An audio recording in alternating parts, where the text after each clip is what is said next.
ओवैसी ने यूएपीए कानून को बताया काला कानून। कहा, इस कानून के तहत मुसलमान, दलित और आदिवासियों की जिंदगी बर्बाद की गई।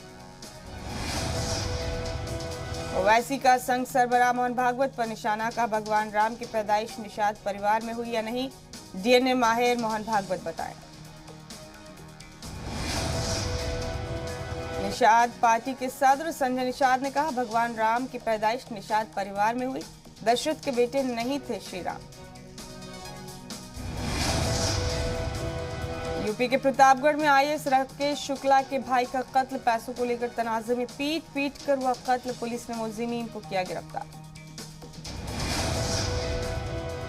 उत्तराखंड के यौम तासीस पर साबिक सीएम एनडी तिवारी समेत 5 को मिलेगा award. Ruskin bond, Bachendri Pal और नरेंद्र सिंह नेगी भी किए जाएंगे एजाज से सरफराज। यूपी में शहर आग का कहर। रायबरेली में रुई के गोदाम में आग लगने से लाखों का नुकसान, तो फतेहपुर में घर में रखा सामान जलकर हुआ राख। 25 नवंबर को जेवर एयरपोर्ट का संग बुनियाद रखेंगे पीएम मोदी और सीएम योगी। तैयारियों को लेकर आला सती मीटिंग, बड़े जलसे का होगा इनका।